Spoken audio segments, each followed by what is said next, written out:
मित्रों, हमने अमित शाह जी के इस बयान को कि पहले असेंबली के चुनाव होंगे और रियासत का दर्जा हमारा नेक्स्ट स्टेप है भारतीय जनता पार्टी, इस बयान को हम नामंजूर करते हैं। जम्मू कश्मीर की आवाम इसे नामंजूर करती है और मिशन स्टेटहुड जिसने सुप्रीम कोर्ट में ये जंग जीती है कि रियासत का दर्जा वापस किया जाए और जम्मू कश्मीर में असेंबली के चुनाव करवाए जाए, इसलिए हमारी ये मांग है कि चुनावों से पहले, असेंबली के चुनावों से पहले रियासत का दर्जा वापस किया जाए और मिशन स्टेटहुड अमित शाह जी के इस बयान को आउटराइटली रिजेक्ट करती है। इसलिए इस तरह से यहाँ पर लोकसभा इलेक्शंस हुए हैं, काफी सक्सेसफुली हुए और वोटर टर्नआउट भी काफी अच्छा रहा, क्या कहेंगे? उसमें तो हमारी जीत है और आप पत्रकार मित्रों को मुबारक दे देता हूँ। आपके सहयोग के साथ हम ये जम्मू कश्मीर की 5 की 5 पार्लियामेंट की सीटें जीत रहे हैं, एक लद्दाख वाली भी जीत रहे हैं और इसके साथ साथ 4 जून को एक चौंकाने वाले नतीजे आएंगे।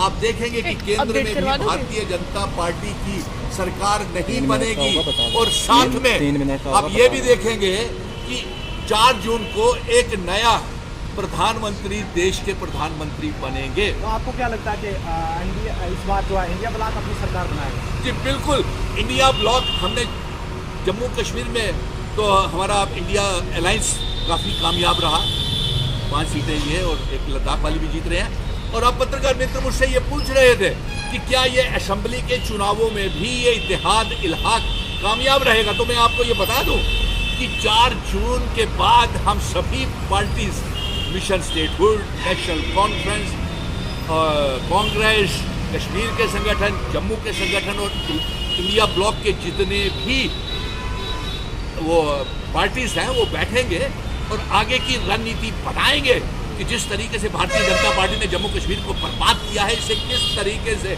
जम्मू कश्मीर से बाहर रखा जाए। नंबर 2 कि हम 90 के ऊपर हाँ तो लड़े ना, हमने कहा आपको तो 3 पार्लियामेंट की भी चुनाव लड़ने चाहिए थे। अमित शाह जी ने क्यों हार मान ली उम्मीदवार उतारने से पहले, और फिर क्या भरोसा है, इसलिए हम नामंजूर कर रहे हैं। मैं तमाम पॉलिटिकल पार्टीज को भी बोलूंगा कि इसके ऊपर समझौता मत कीजिएगा। रियासत के चुनावों से पहले, असेंबली के चुनावों से पहले रियासत का दर्जा वापस आना चाहिए। पत्रकार मित्रों ये नोट कर लीजिए और तमाम पॉलिटिकल पार्टीज भी नोट, अब आपके सहारे की भी जरूरत है ताकि सही तरीके से आपको जो दबाया गया, आपको जो बोलने नहीं दिया गया, जो गोदी मीडिया गलत पेशगरी करता था, आपको सही जम्मू कश्मीर के पत्रकार बेटे होने के नाते आपकी भी दायित्व बनता है कि सही तरीके से ये आगे चले। और असली बात 400 पार का नारा किस हद तक सही है? अरे यार 400 पार को छोड़िए, जो जम्मू कश्मीर को इन्होंने और 370 सीटों को इन्होंने पूरे मुल्क में भेजा, ये मुश्किल से 200 भी अगर छू जाएं तो बड़ी गनीमत है।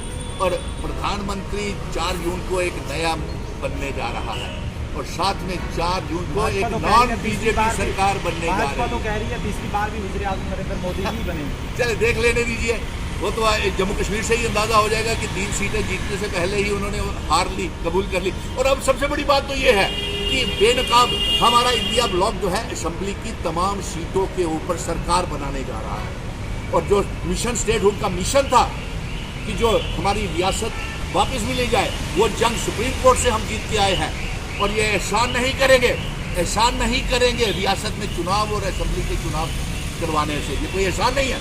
और साथ में हम ये बता दें कि जम्मू कश्मीर में जब हम असेंबली के चुनाव होंगे उसके बाद हम जितने स्टेट सब्जेक्ट हैं वो लागू करेंगे और डोमिसाइल कैंसिल करेंगे। और नंबर 2, इंस्ट्रूमेंट ऑफ असेशन इल्हाक की शर्तें, जिन शर्तों के ऊपर हमारे बुजुर्ग, हमारे महाराजा इल्हाक भारत के साथ करके गए थे, ये वादा है आपसे कि हम वो शर्तें लागू करेंगे। जम्मू कश्मीर, लद्दाख, पीओके, गिलगित बल्टिस्तान को आज़ाद करवाएंगे, जम्मू कश्मीर रियासत का हिस्सा बनाएंगे और जम्मू कश्मीर के वोटरों से ये अपील करेंगे, गुजारिश करेंगे कि जो गुस्सा आपने पार्लियामेंट की वोटिंग में इतने रिकॉर्ड तोड़ वोटिंग करके किया है, निकाला है कि आपने 5 अगस्त 2019 का फैसला मंजूर नहीं है, वो गुस्सा जिंदा रखना।